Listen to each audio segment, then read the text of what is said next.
नमस्कार प्यारे विद्यार्थियों, कक्षा 10वीं भूगोल पाठ तीसरा प्राकृतिक संरचना एवं अपवाह तंत्र।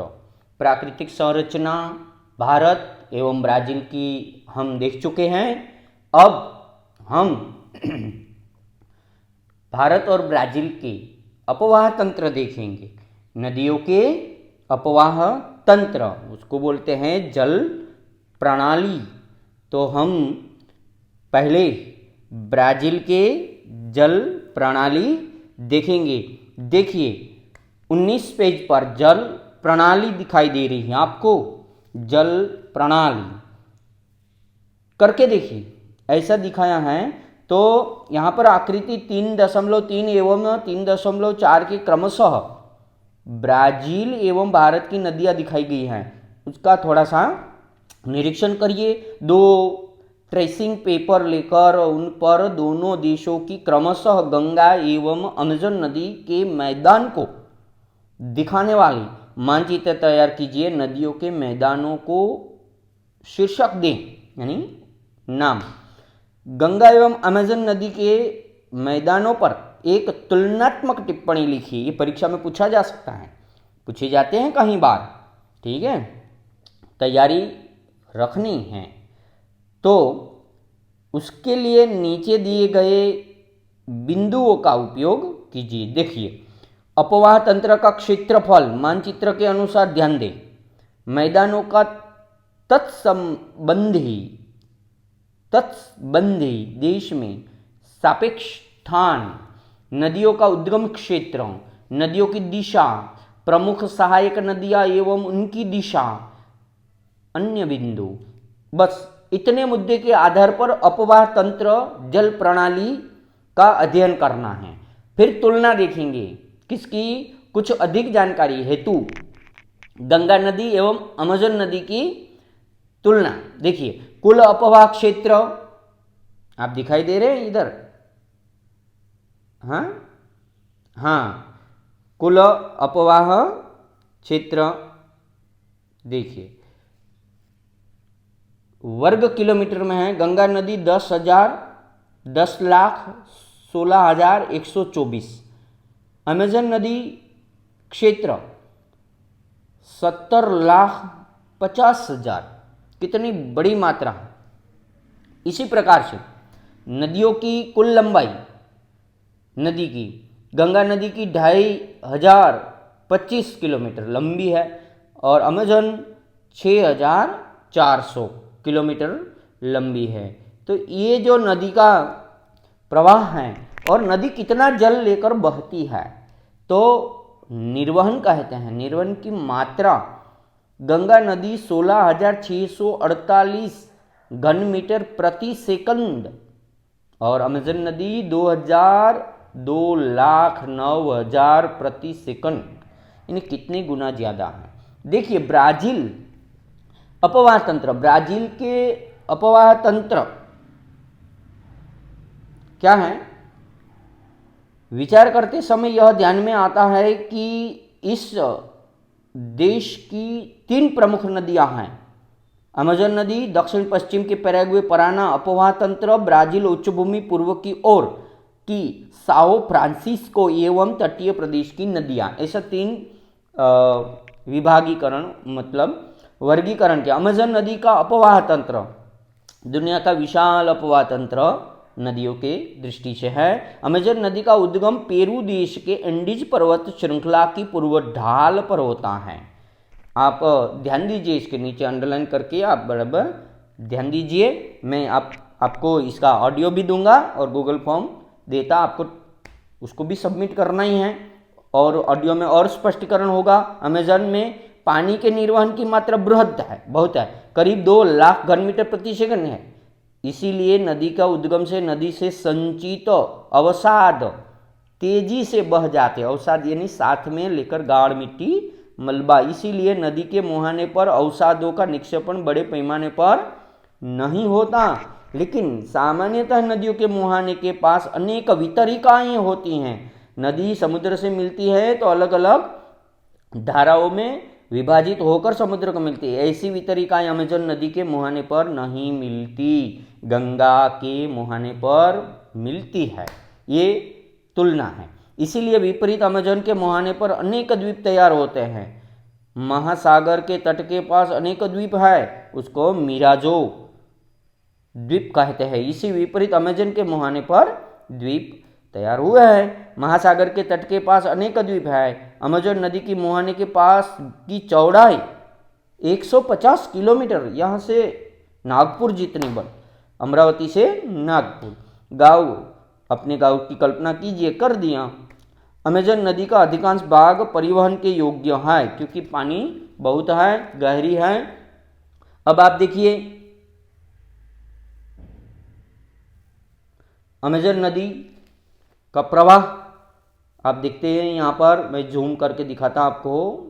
अमेजन नदी, उसकी सहायक नदी अभी आपको दिखाई देती होंगी, ठीक है।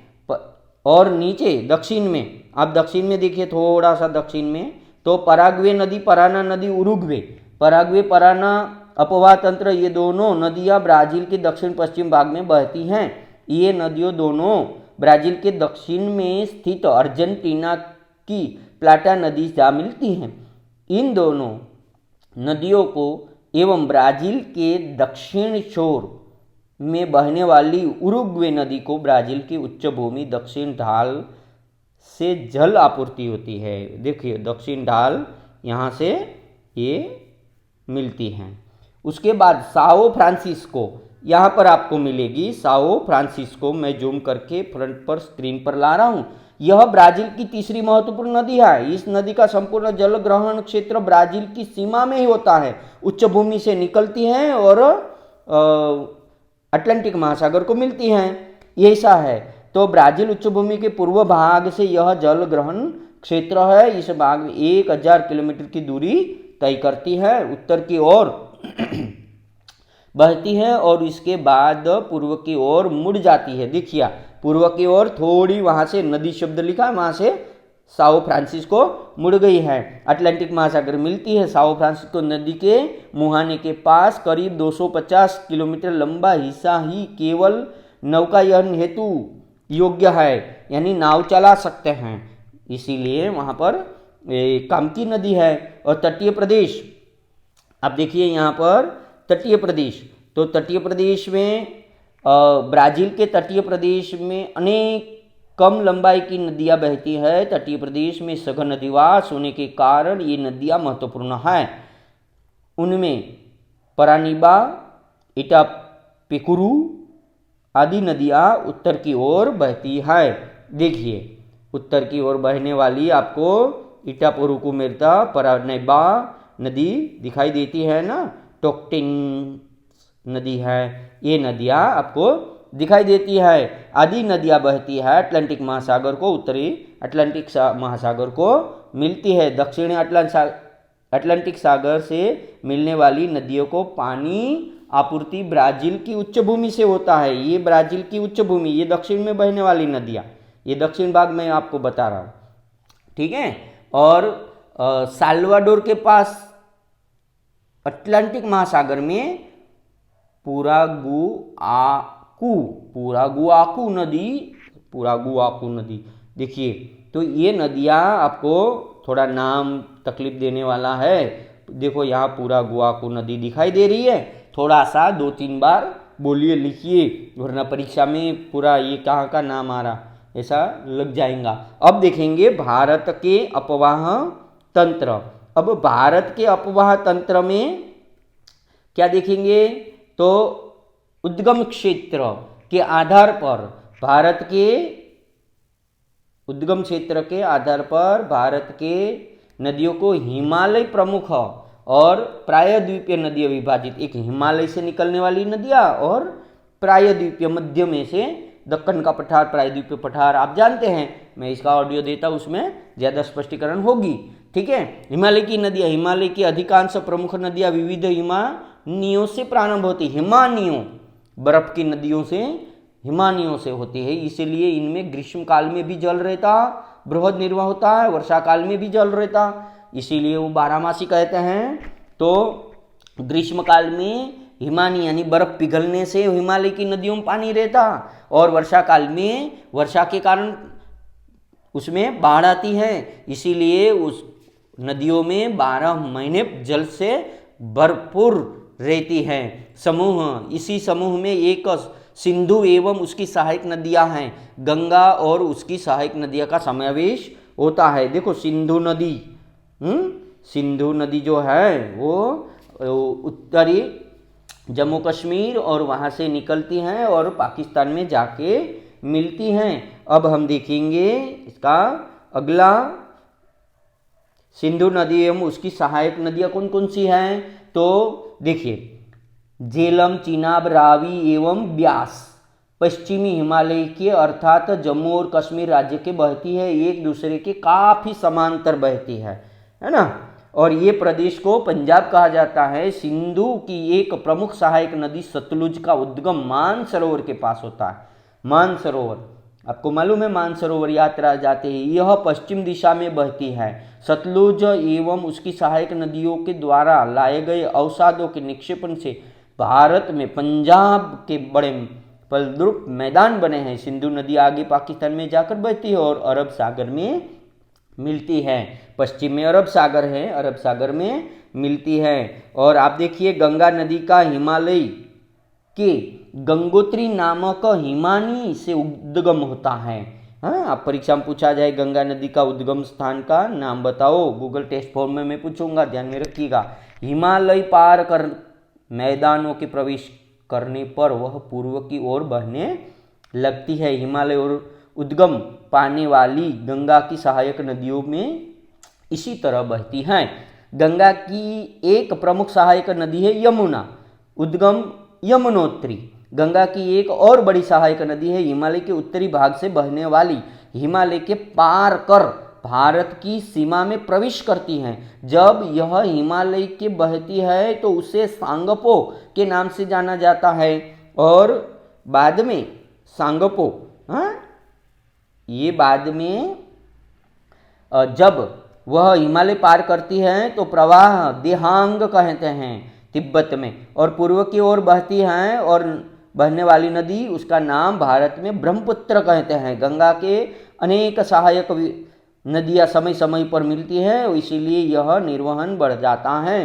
ब्रह्मपुत्र बांग्लादेश में गंगा में मिलती हैं, वहाँ पानी और अवसादों का बड़े पैमाने पर निर्वहन होकर बहुत विशाल त्रिभुज प्रदेश का निर्माण किया है। डेल्टा प्रदेश, प्रायद्वीप नदियों में से कुछ नदियाँ भी गंगा नदी में जाकर मिलती है जो उत्तर की ओर बहने वाली, जिसमें नाम है चंबल, केन, बेतवा एवं सोन नदियाँ। ठीक है, प्रायद्वीपीय नदियाँ देखेंगे तो प्रायद्वीपीय नदियाँ महत्व की है। तो मध्य का प्रायद्वीप प्रदेश, प्रायद्वीप नदियों का पश्चिम और पूर्व की ओर बहने वाली नदियों विभाजन हो जाता है। प्रायद्वीप के पश्चिम भाग में पश्चिमी घाट और महत्वपूर्ण जल विभाजक है। जल विभाजक का मतलब होता है नदियों को विभाजित करते हैं पूर्व और पश्चिम में बहने के लिए। प्रायद्वीप नदियों का निर्वहन वर्षा पर निर्भर होता है। वर्षा रहती तब पानी रहता है, बाकी पानी नहीं रहता। आमतौर पर बाढ़ का खतरा नहीं रहता। यह मौसमी नदी है, वर्षा की मौसम में ही पानी रहता है। हिमालय की नदियों में 12 महीने।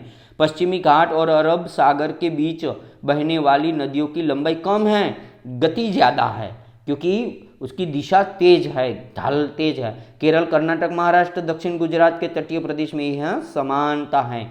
और उत्तर गुजरात खंभात की खाड़ी को मिलने वाली अनेक नदियाँ जिसमें तापी, नर्मदा, माही एवं साबरमती का, तापी नदी सूरत के बीच में, नर्मदा भरूच के पास, साबरमती अहमदाबाद के पास निकलती है बीच में से।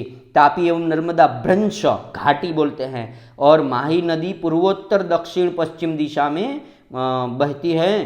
तो यह अरावली की दक्षिणी ढाल, राजस्थान में अरावली पर्वत है ना, निकलती है दक्षिण, और वो साबरमती उत्तर दक्षिण दिशा में बहती और अहमदाबाद में आकर खंभात की खाड़ी में मिलती, अखात में मिलती। निकलने वाली साबरमती उत्तर दक्षिण और अरब सागर में मिलती है। अरावली के पश्चिम ढाल से निकलने वाली नदी लूनी नदी, लूनी नदी जो आपको मिलती है वो दिखाई देती है। बंगाल की खाड़ी में मिलने वाली नदियाँ और उसमें प्रायद्वीप का अधिकांश भाग बंगाल की खाड़ी में जलोत्सागर क्षेत्र का भाग है, जिसमें गंगा और अलावा महानदी गोदावरी, कृष्णा, कावेरी नदियों का मुख्यतः समावेश होता है। और गोदावरी, कृष्णा व कावेरी इन तीनों नदियों का उद्गम पश्चिमी घाट में होता है, महाराष्ट्र के पास पश्चिमी घाट में होता है और पूर्व में बंगाल की खाड़ी में जाता है। यानी पूरा प्रायद्वीप भाग को चीर के काट के जाती है। गोदावरी जल ग्रहण क्षेत्र की दृष्टि से भारत की दूसरे क्रमांक की बड़ी